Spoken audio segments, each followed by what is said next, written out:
Hey guys, RedPandaMining here. Hope you all doing well, having a really great day. Well, I have to say goodbye to the Bitmain Antminer KS3. This is the 9.4 terahash model, but thank you to CryptoMinerBros.com who sent this to me.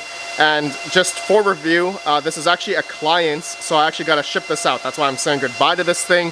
I've only had this for less than a week, and I'll just show what my yield was. I was mining it on via BTC just as a test. And yeah, you can see how much I've been yielding here and general what the profitability is. But we all know the Kaspa network hash rate continues to climb, and I think we all know that it will continue to climb further. But this video isn't about me, just saying goodbye to this Bitmain KS3, which is honestly a monster, right? It used to make like $3,000 a day, now it makes like 100. I wanted to have kind of like some, I don't know if it's called like retrospect or reflection regarding Kaspa mining over the past 6 months. Like, I have a River KS1, I have the River KS2, right? I'll show you guys that. So this is the River KS1. This is what it looks like. Uses a C13, C14 power cable, power switches here. Okay, so definitely looks different from the Bitmain KS3. Okay, some people had some reservations regarding that River and Bitmain maybe were like the same company or something, or Bitmain had a subsidiary of River, but honestly, I don't know, the machines look definitely different. And then I have a KS2, right, the Alpha KS2. You guys know I got that pretty much 5 or 6 months ago, and I have it over here. You guys know my GPU mining area. I'm working on this real soon. Okay, I'm working on getting a bunch of power here, and I'm gonna have a bunch of octominers all laid up on the shelf here. Okay, and then over here, my ASICs shelf. Okay, so we're gonna go my KS2. Okay, here's the River KS2. This is the alpha version I got, 5 or 6 months ago, right? And I was one of the 3 people out of 3 people that got one of these 6 months ago. And at one point, I know at the very beginning, this thing was yielding about 35,000 Kaspa a day. And at that time, I think Kaspa was like 4.5 cents or 5 cents or something. And in terms of dollar value, that was like $1,200 or $1,400 a day. But obviously, 5 or 6 months later, this thing is now yielding, in terms of dollar value, I think $23 a day. Granted, there is an overclock for this. I haven't done it because this is the alpha version, and the web GUI, there is no web GUI for this, so I can't firmware update. But I have been in contact with the gentleman who created the GitHub for overclocking the different other models like KS0 and a bunch of other River models as well. Just a quick update for you guys. A lot of my ASICs here, I am going to prepare to tear them down. I am going to be getting them all hosted. I have my L7, S19J Pros, S19XP, E9, L7, K7. I'm going to be just getting those hosted, and I got to take off all these Infinity fans and put on the stock fans. My E9 Pros as well. I'm going to be moving those. Everything is going because I am getting them hosted. Overboard Tech, I haven't seen your flag for a while, man.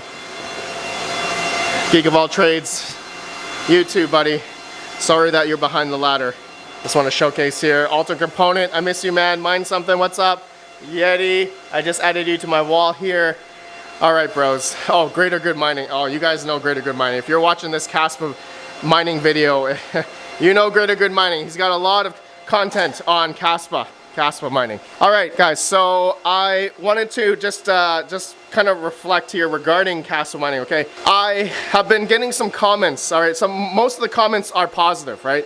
You guys, a lot of people that are mining Kaspa are pretty bullish, but I had a few comments saying, Red Panda, why have you been negative in your videos regarding Kaspa mining, right? Like, negative meaning like I talk about the pros, I talk about the positive, I also talk about the negatives. Like, when I talk about, or when I review a ASIC miner such as an River KS1, my KS2, the KS3 I just had, I mean, even the KS0s, every single video, I sound like a broken record, and that's notably something that I definitely say over and over again, right? Because every time I make an ASIC video, I'm going to be saying things like, Okay, you have to be wary of the network hash rate. It's probably going to rise.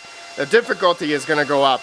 The shipments of these, Bitmain KS3s are going to be more prominent in the next month, or maybe Ice River is going to be shipping more by the end of this month, end of October. A lot of those things, we can say all of that and say that the hash rate is going to keep rising. Then we talk about, is the Kaspa price going to go up, right? Do you believe that the project is going to do well fundamentally, or do you believe just in the dollar value that the price of Kaspa is going to continue to climb even in the bull run, right? That is basically the end all be all here, the mining strategy, which I have to say the negatives and positives, right?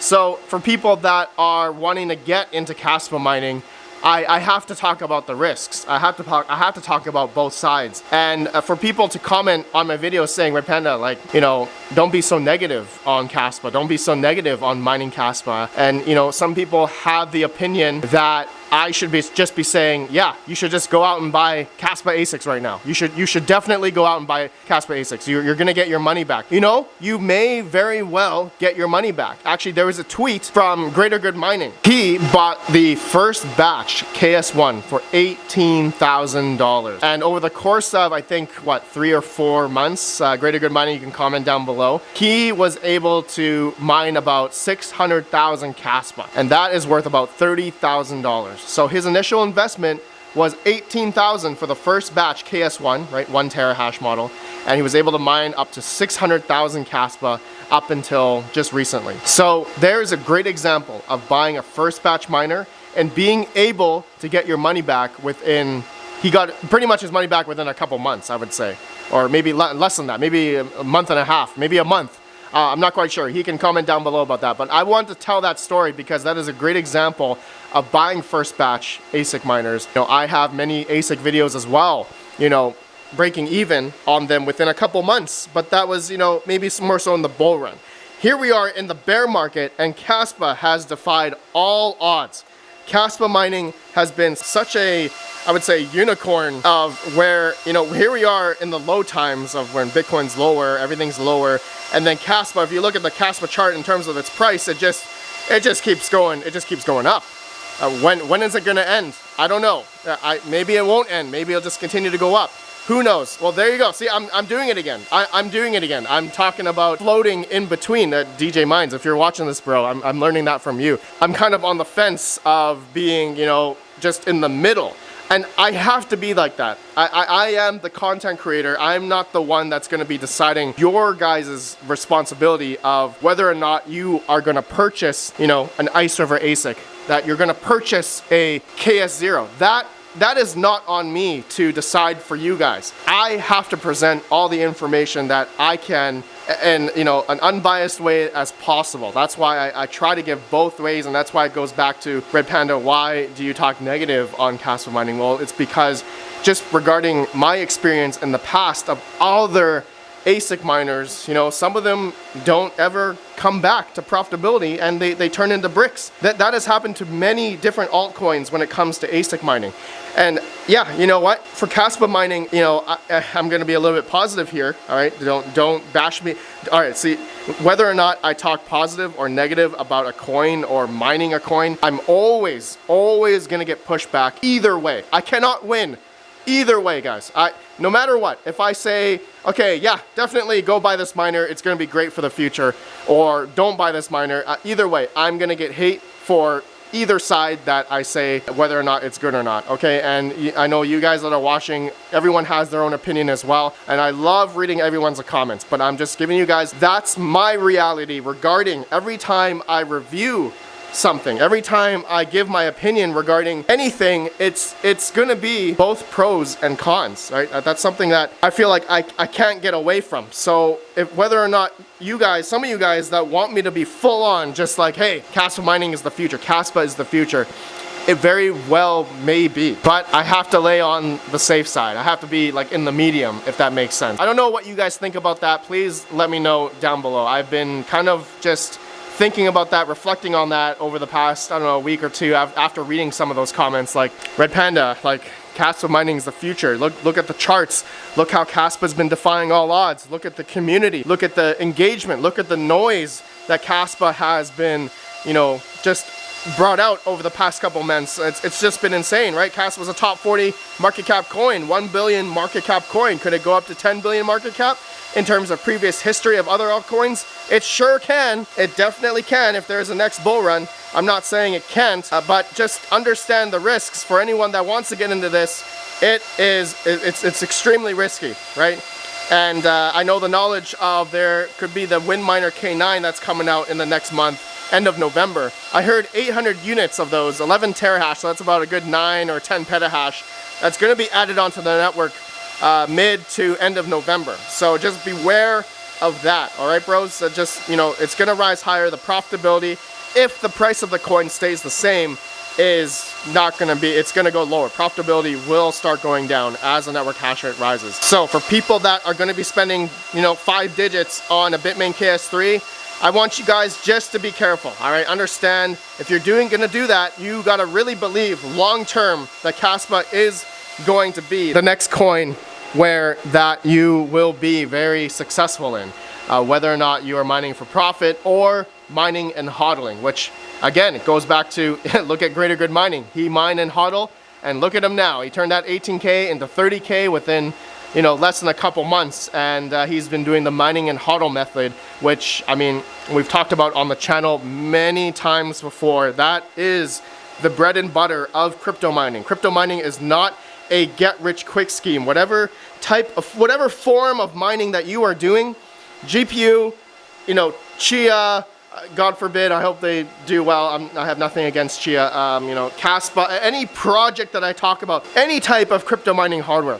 That's legit. The strategy that everyone talks about, that's what I've been doing in previous history, and it has worked out. You gotta play the cycles. You gotta play the long game. Crypto mining is not a get-rich-quick scheme. Crypto mining is a long-term play. Okay, we are mining and hodling all the coins, and that is the crypto mining strategy. That is the end-all be-all. You don't need to know anything else. You don't need to care about the numbers. Just understand that the cycles, it will come. Bitcoin cycles always play out. That's not financial advice, of course. I forgot to say that when talking about Caspa miners here. But all right, guys, that's it. That's all I wanted to do. We're gonna be shutting this Bitmain KS3 off now. I'll see you all in the next video. Please let me know your thoughts. Have a good one. Peace out.